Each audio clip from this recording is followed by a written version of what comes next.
Listeners, hello. We have a question for you. Are you interested in taking on a writing challenge in the new year? Something that will be both fun and supportive in getting a lot of words on the page? If so, we have something to tell you about. Grant, do you want to do the honors? Yeah, I'm going to assume that everyone said yes to those questions just to start.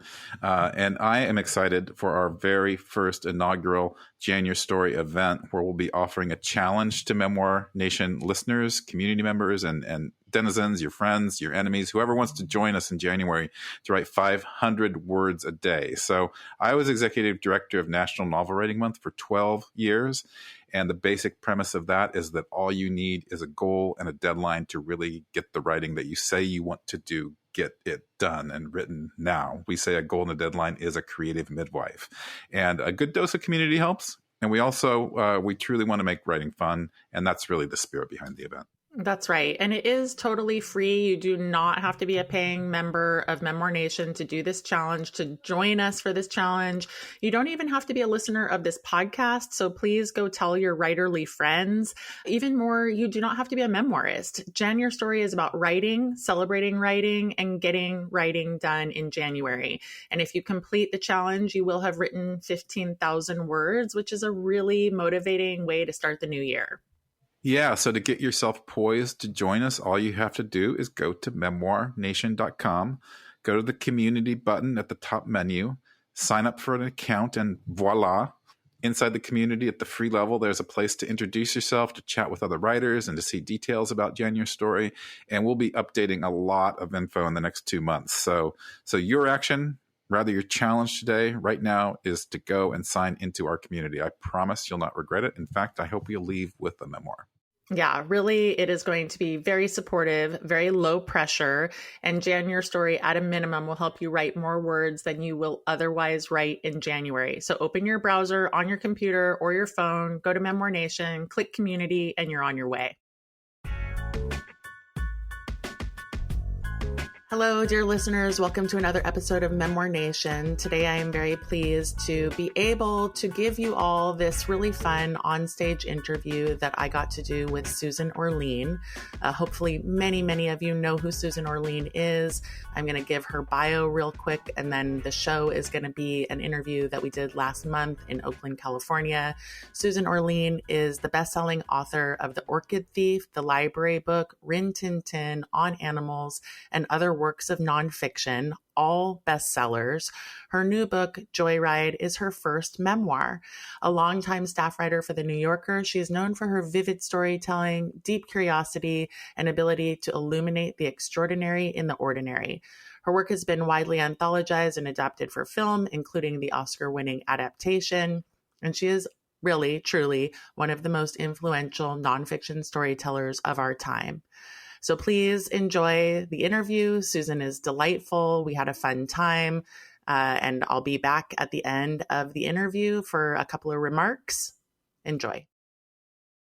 We're here for the memoir, Joyride, which is, it is a joyride of a book. It is delightful. It is a tour de force of Susan's career as a writer, really coming up as a writer. And so I wanted to ask you, I mean, you talk in other interviews and even in the book about being used to shining a light on other people and how this was difficult for you to think about writing a memoir and to, you know, reverse that light and put it onto yourself. And so what I was most curious about is the evolution of the memoir, you know, from the point that you began to conceive of it, you know, and then now that it's been out a couple of weeks, what has the perspective of that journey looked like for you?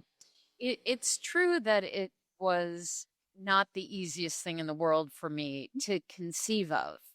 I really made my entire career in the practice of looking at people who don't get written about, finding stories that are under the radar and illuminating them. And it never had occurred to me to write a memoir. I never thought about it. At one point, and the timing was kind of keyed to COVID, where I think we were all sort of considering our lives and what we've done and what we plan to do. my editor and I talked about me writing a book about writing. Mm. And I love to teach, and I had done a column for a while on Medium about writing. But the thought of writing a book about writing sounded really boring. I just thought, that's dull. But then I thought about it in a different way.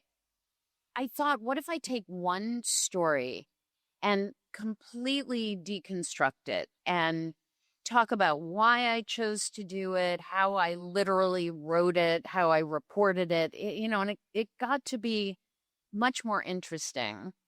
I chose the piece that I was going to use, and that was a profile of a 10-year-old boy that I had done for Esquire. Then I thought, well, I need to explain where I was in my life at the time I did this story. And then I thought, well, and then I kind of have to tell you where I was before that time in my life.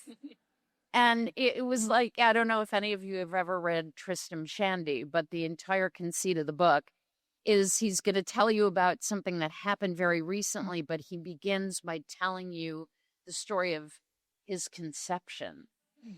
It kind of had that quality where but it made sense to me because my choices as a writer are so specific, and it didn't make sense to me to explain to you why I felt it was worth profiling an ordinary 10-year-old boy if I didn't tell you who I am and what values I have as a writer, or what interests me as a writer. Right. So it kind of enlarged from there. Yeah, and it is such a great jumping off point, writing that story about the American boy age 10, and then you luckily give us that story as the appendix. So for people who haven't read it yet, you can read that whole story at the end of the book. There's so much going on in this book, and you've had such an interesting life. And when I was thinking about how to organize the questions, I had buckets. I was like, there's the New Yorker, and then there's your upbringing, and then there's all the stuff about the Orchid Thief and adaptation. And so I went back and watched Adaptation because I had seen it when it first came out in the theater. It's a really weird movie. Yes, I wouldn't disagree with that. And how you write about it in the book is what it's like to be written about in that way, and how shocked you were when you saw the script. I felt like you were a little bit careful about giving an opinion about the movie itself, and I didn't mean to withhold that. Okay. I love the movie. The experience of how it evolved was so strange and so unexpected that I really focused on that, and my misgivings, thinking this movie was going to be some crazy mess, and I couldn't figure out what it was going to be like when it came out. I love the movie. I will say the first time I saw it, I was too stunned to have an opinion. And I remember turning to my husband and saying, was it good? I don't think you can immediately respond when Meryl Streep is on a screen saying, I'm Susan Orlean. And you think, are you really? I think that's the good part, is that you come off looking amazing no matter what, because you're played by Meryl Streep. So it's a major win.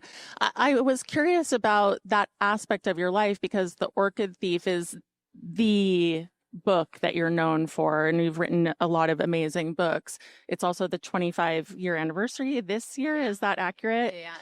So congratulations. That's a big deal. And I guess I wanted to know, when you have this movie that's out in the world and you've been played by Meryl Streep, who is like the actress of our era, does that overshadow The Orchid Thief in some way? And what is the lasting experience for you of that being the movie that honors this major book for you? Well, I think that's a really good way of framing it. Movies have a potency in our culture that is unique. We not so much anymore, but up until the current moment in time, we experience them together in a group. And film has always had a magical quality. Yeah. People just respond to it as this kind of transcendental medium. And in fact, it's interesting because my book, Rin Tin Tin, was so much about Hollywood and about the power of film. And obviously, I love books. There's something different about film. And I've come to feel that it has something to do with the surreal nature of being able to repeat time over and over in the world of a film. So we just relate to film differently. And also the whole world of celebrity emerges out of film, not so much out of books. The thing that I love is that no matter what, the book remains intact, its own thing. And, you know, there were some people who, fans of the book, who didn't like the movie, and they were very indignant. How could you let them do that to your book? And I said, but the book's still the book. The book exists in its own completely integral form, regardless of what the film is.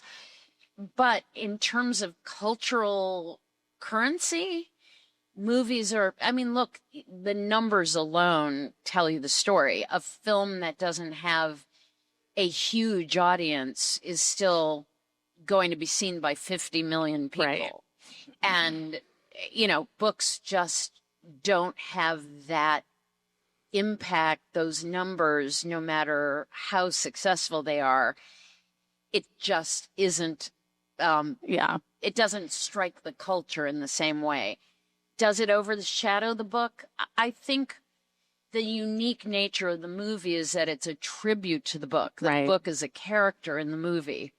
So rather than just being a literal adaptation of the book, it's a movie about the book. Yeah. So in that regard, I feel like it's made the book sort of immortal in a way it may not have been otherwise. And I want to recommend that everybody first read Joyride and then watch or rewatch the movie, because the way you write about the whole thing actually made me admire you tremendously for saying yes to the script. So there's just that, and I'll leave it at that. It's you're very open and sort of curious. Yes. So well, I was when I first saw the script, as I mentioned in the book, I just said, "You've got to be kidding!" Like, no. Absolutely not. And I said, you know, you're going to ruin my career. I cannot do this. And then through my own kind of irrepressible curiosity, started thinking, well, that might be kind of what might happen here? I mean, or the way I feel about a lot of things, I don't want to not do it, which isn't exactly the same as wanting to do it. I see that. Yes. I want to ask a question about the New Yorker, because you're there during this amazing time when Robert Gottlieb is the editor, and I mean, it's utter chaos from what I can see, and also really delightful and wonderful. And the way you get into the New Yorker is kind of crazy. And then your contract with him is crazy. And the things that he says are crazy. And then I heard from a local friend who heard from someone in New York, and I wanted to ask you about this, that after Bob Gottlieb was ousted from the New Yorker, that Cy Newhouse said that he would pay his salary for the rest of his life. I've heard I've heard that rumor. I have no idea if it's true. Okay, you can't corroborate it. I was hoping you might, a little piece of gossip. So I just thought that was fascinating because it's so aligned with everything weird and wonderful about the New Yorker. But what I really wanted to ask you was about that sea change. You know, the change from the Gottlieb era to the Tina Brown era is really, really a wonderful contrast. And you write about it like in a way that made me feel like I was there with you in it. And I'm curious, looking back, do you have a strong preference for, one regime over the other, and why? I don't have a preference in the sense that I very luckily got to do the work I really wanted to do under Gottlieb, under Tina Brown, under David Remnick. The pressure under Tina was 10 times what it was under Gottlieb. When Gottlieb was running the show, and he was really continuing the tradition that had been kind of existed at the magazine for decades, when he took over for William Shawn, the first feature that I got assigned, when I asked my editor when it was due, he said, well, when will it be done? And I said, wait, you're giving me a deadline, aren't you? And he said, well, if you want one. And then I said, well, what about like expenses? I was doing a profile of a man who was a cab driver, but he was the king of the Ashanti people in the United States. And he was just this wonderful guy with a very unusual life, as you might imagine. And he was from Ghana. And I said to my editor, well, if he wants to, take me to Ghana, can I go? And he said, well, if you think you should. And then I said, I kind of took a deep breath and said, how much will I get paid? And he said, it will be sufficient. So that is the way business was done in the olden days of the New Yorker. It's amazing. Everything was, you kind of did your thing. And it's why there were writers at the magazine like Joseph Mitchell, who had not written anything since 1960. And he came in every day. But people were sort of crippled by the permissiveness, right? To be honest. So Tina came in, and that was not the way you were doing business anymore, which she wanted to know when you were going to do a story. She had an idea of how long it should be. Right. I think to her it was absolute anathema that you would say, you do your thing. When you finish the story, bring it in, and that is not, and also she had this very, she responded to the news in a way the magazine never had. So early on, when she said to me, okay, you have a contract and an office, and I was very used to coming up with my own story ideas and presenting them. And she called me and said, Susan, I want a profile of Marky Mark. And I thought, are you kidding? And I thought, I don't want, and at that time, Marky Mark in his underwear was on these posters all in Times Square, and he was sort of a hot commodity. But I had zero interest in writing about him, and she wanted a profile. So I thought, well, I'll kind of stall. And I said, I can probably do it like in a month or two. And she said, Susan, he's going to be hot for about 10 days. So I kind of need it in 10 days. So, the New Yorker had never responded to the urgency of the current world. Working under Tina was high stress, high pressure, absolutely. But once she and I got to know each other, she was pretty amazing. She never said no, even though I would bring stories to her that were so much not her usual story. I like these stories where there was no one famous, there was no great drama, and she got it, and she we would talk about it sometimes where she'd say, you know, these stories are really tough because if you don't do them well, they're going to collapse. She was right. Those kinds of stories are harder than a story about a well-known person or a very dramatic event or crime or something. So I didn't disagree with her, but the difference was that I felt confident I could do it. And once I showed her that I could do it, she really let me do those stories. Right. And it was kind of your signature thing. And you write about that in the book as well, you know, how much it takes to hold it up when it's all about the writing, because it's not the famous person and it's phenomenal. So I wanted to ask another question about the memoir, about boundaries, you know, like when you sit down to write and you decide, okay, what do I write about? What don't I write about? Especially just because I think there are more and more memoirists. I imagine there are memoirists in the room. And I noticed, you know, like some of the things that stood out to me, there's a very funny scene during the pandemic where you're drunk tweeting and it turns into a total viral moment for you, which obviously had to be in the book, but I wondered if you had reservations. And then also I was curious about your son because you are careful about how much he's in there. And so I just wanted to ask you about the choices you made and what considerations you had.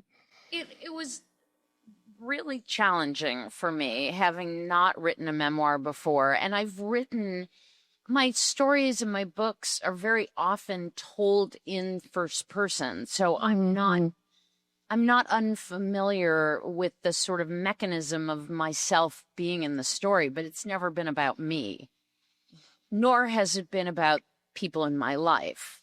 And to work backward from your question, my son was a perfect example. I felt like he had the right to more privacy than what I might have described or gone into in detail, and similarly, my husband is a pretty private person. So even though I told a lot of anecdotes about our courtship, our life together, I was very careful about not writing anything that I felt would make him uncomfortable.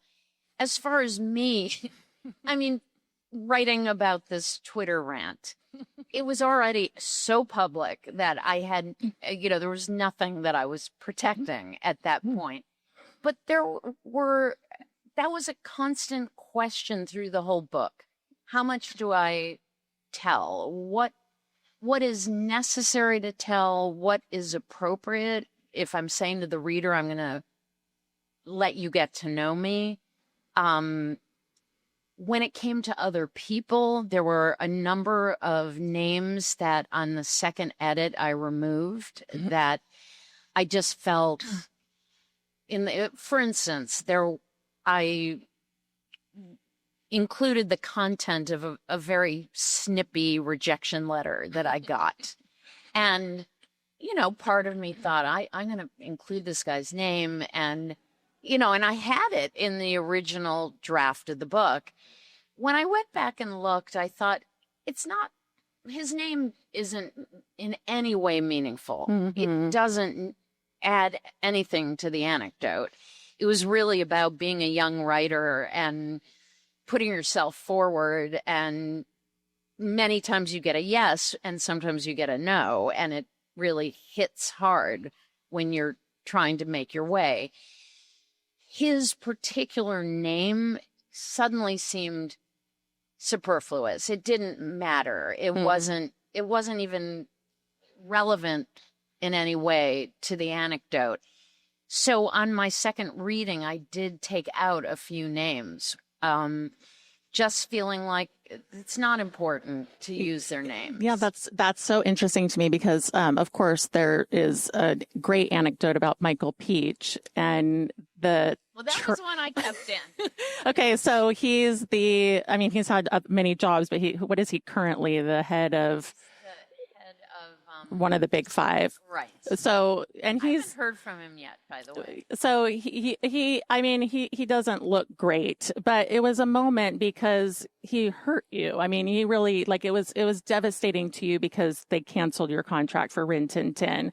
And so in that instance, I'm guessing you thought it matters that he's there and he's still in publishing and he's still a big name. Right. And I think the difference was the two people in particular whose names I removed are not people who thrived. You know, and so, I had nothing to do with that, but I felt protective of them. I thought these are not people who are in big jobs and whose careers seem to have done really well.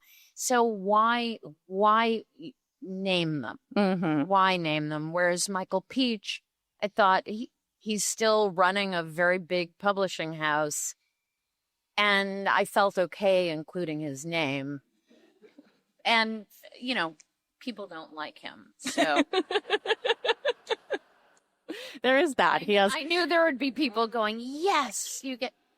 But, you know, I would say, in general, I have a sense of protectiveness, even...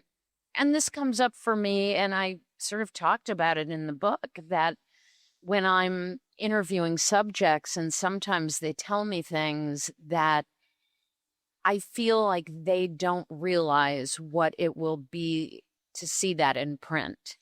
And if they're people who are not really press savvy, they're not going to think to say off the record. They're just not. Right. And so I have made the choice that it's okay for me to protect them a little and say, you know what, I'm going to sacrifice this anecdote because this could really hurt this person. And there's no reason I need to do that. I can still write as good a story as I possibly can, and I don't have to cause someone unnecessary harm. In almost every review I read, the subject of writing about a bygone era came up, and we even talked about it a little bit in the green room. But I thought one of the best pieces, I have to put on my glasses to read this, but the Washington Post says, ultimately, the memoir is a celebration of Orlean's singular career and a eulogy for a bygone journalism era where pure features had value and journalists didn't have to persistently sell their ideas as relevant. I really like that quote, but I wanted to ask you how you feel about it, and if if someone young were to read this book, do you think that they could be hopeful, or does it just feel like a relic of an era that's past? I definitely didn't want that to be the takeaway.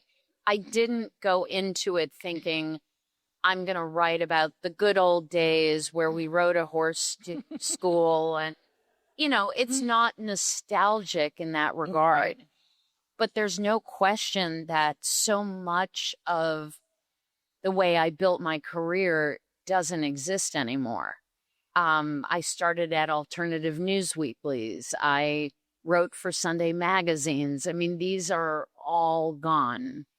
But I'm not somebody who likes to marinate in a sort of nostalgia about a past and say, well, that was when it was good and now it's terrible. I really don't. I never intended to do that. And it's really somewhat inadvertent that is the read on it, because telling the story as I do, you can't help but notice, oh, that magazine is out of business. Oh, that, set of newspapers is gone. Oh, Sunday magazines don't exist anymore. It's just a reality. I think that what I tried to do was talk about having really abiding passion for the work I do. And as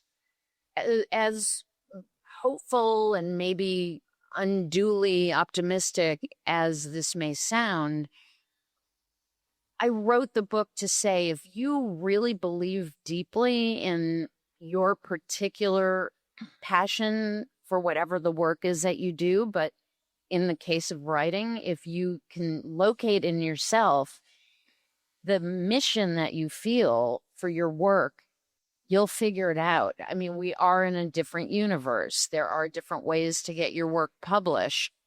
There are fewer places to get published, Right. admittedly, but there's also a breadth of places to be published that didn't exist back then. Every magazine has a huge website. The New Yorker publishes more because they publish so much on their website. You know, it used to be just the print magazine. That was it. Is it easy? My career, I mean, to call it singular probably is kind of singular. I'm not sure. I mean, I used to think I'm never going to get a job offer. Like, no one's going to say, we need someone to do like weird stories about, you know, taxidermy. I mean, it's not going to happen. And I remember feeling really downhearted and honestly, like thinking, oh, I'm never going to get that call. So would I say lots and lots of people would have the same career as me back then or now? I mean, back when I started, there weren't a million people doing it the way I did.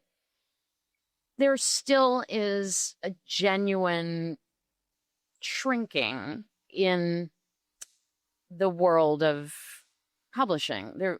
You can't deny it. And no matter how passionate you may be, it's just something that we have to acknowledge, that we've shifted in a way that will never go back. You're not going to have a million print magazines of, you know, It's just not going to happen.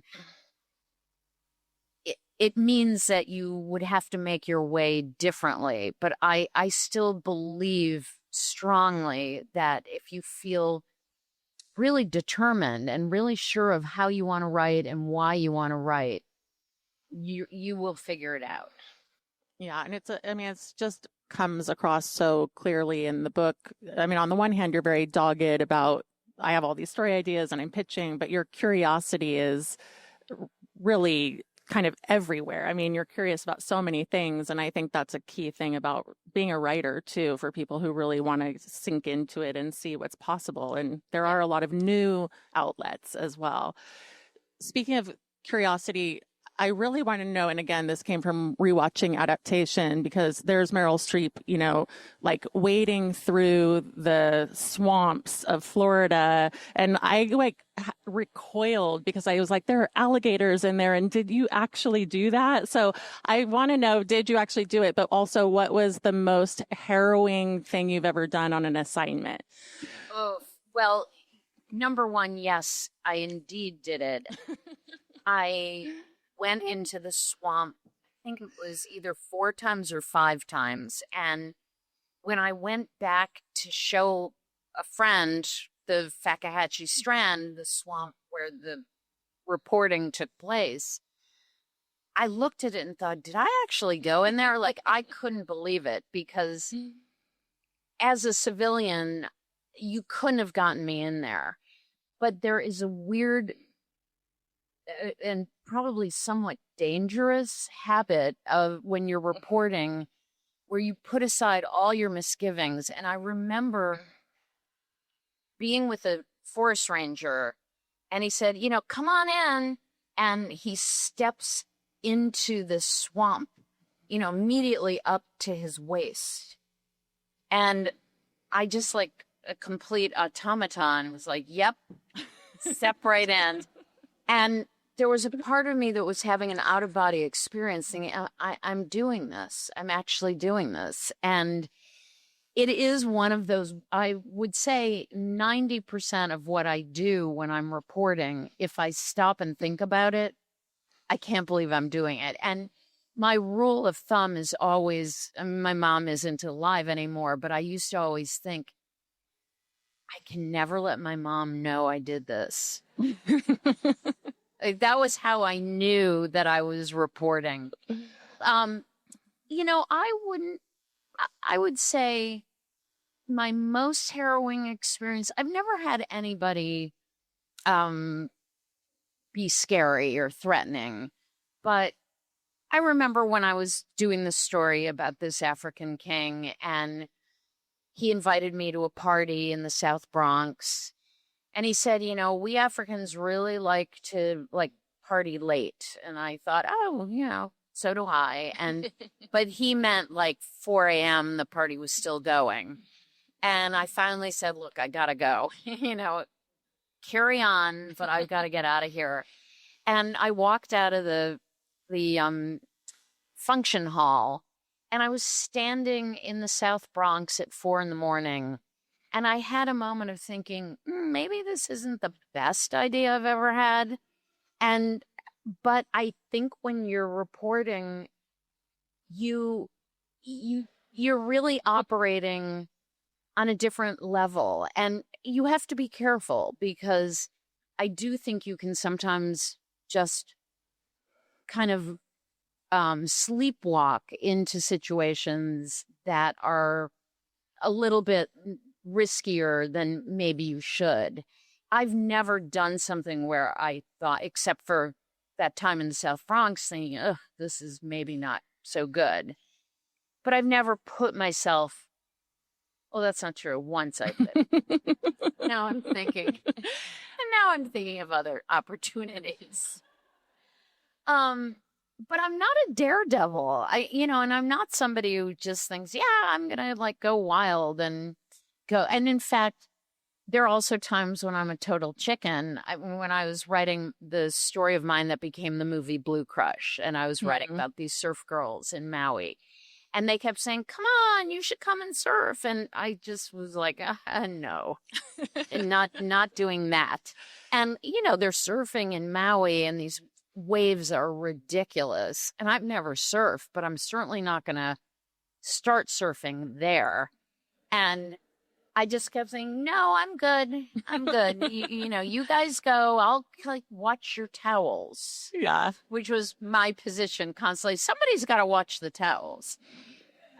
So I would not say that I'm foolhardy. I wouldn't say that nothing, scares me. That's not true at all. But certainly going into the swamp, I knew I had to. I knew I couldn't do the book without doing that. But if you asked me today to do it, never. Yeah, in service of the story.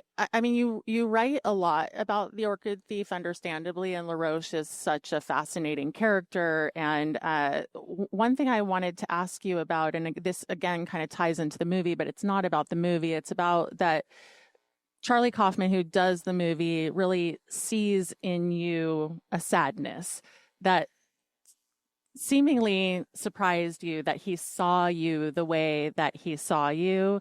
And I guess because this is a memoir and your previous books are not, the curiosity that I had was, do you think that you actually put more of yourself on the page than you realized, and that Kaufman saw that, and that it was a moment of maybe people are seeing me? Yes, absolutely. And it's interesting because just before I left on book tour, I re-recorded the audiobook of The Orchid Thief, which had been done back in the day, but I didn't narrate it, and I always have wanted to. And since it's 25 years, and it just was great. A kind of opportunity to say, I'm going to do a new version. I hadn't read the book in 25 years. And when I went into the studio on the first day, I thought, I hope this is good, because I haven't read it in a long time.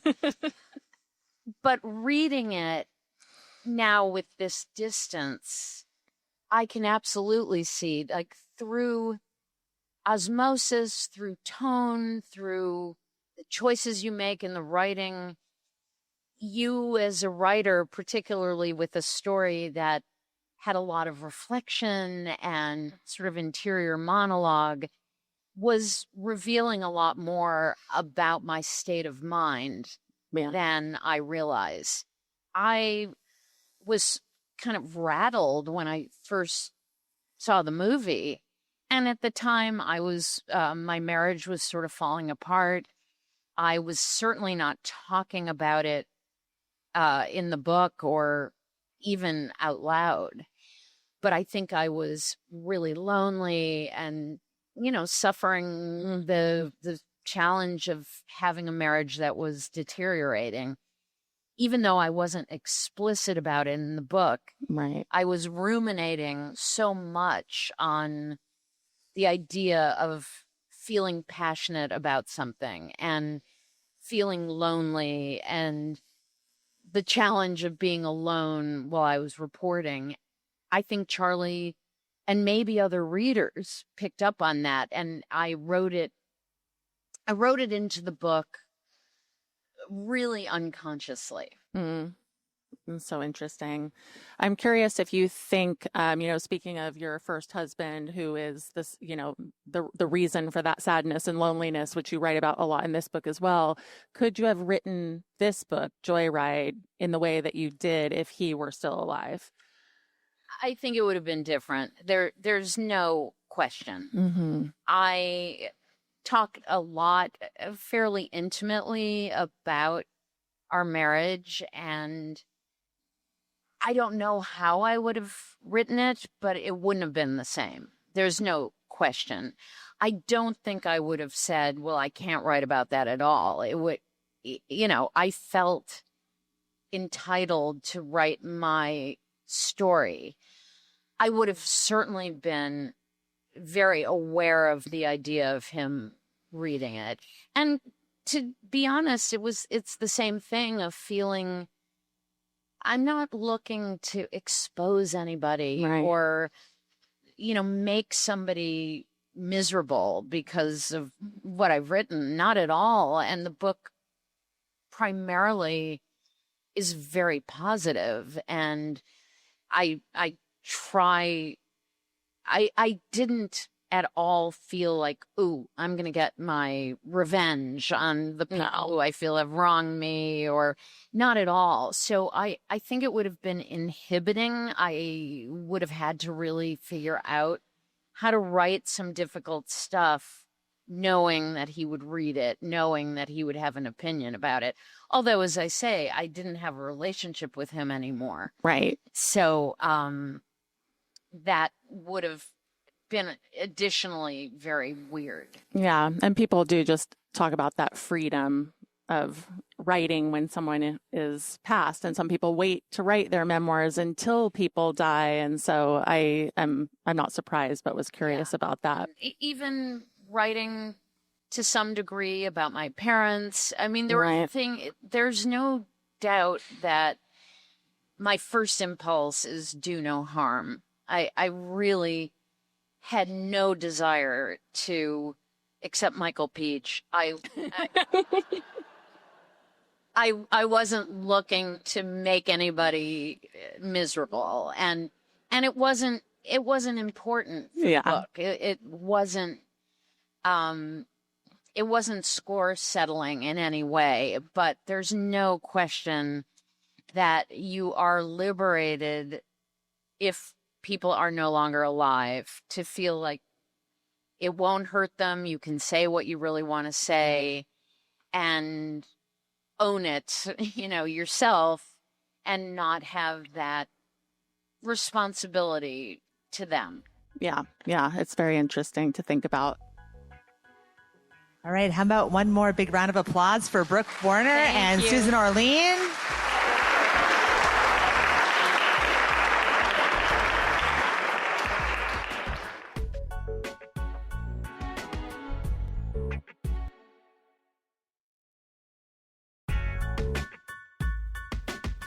Well, I hope you enjoyed that, everyone. This was part of LitQuake, which is a literary festival based here in the San Francisco Bay Area, where Grant and I live. LitQuake celebrates all kinds of writing, from traditional author readings to out-of-the-box literary happenings. The festival features discussions, themed performances, workshops, book fairs, and of course, interviews like the one that I did with Susan Orlean. I'm honored to have a long relationship with LitQuake, and Grant currently sits on their board. And so as I wrap up here, I just want to put in a plug for literary festivals. They need our support, and they're doing such good work in all kinds of communities across the country. If you live in the Bay Area, I would love to see you at the Bay Area Book Festival in May, and then LitQuake will roll around again in October. I also want to say have a great Thanksgiving, everyone. On behalf of Grant and myself, both of us will be back next week, December already, folks. We're going to have some episodes that are dedicated to getting ready to write in January, because we are having a writing challenge called Jan Your Story. We want you to join us, so check it out at memoirnation.com. We also have episodes that are geared toward helping you, episode on time management, an episode on what stops us from doing what we say we want to do, and much, much more. And in this season of gratitude, Grant and I also just want to tell you all how grateful we are to all of you, our listeners. So thank you so much for listening to Memoir Nation. And until next time.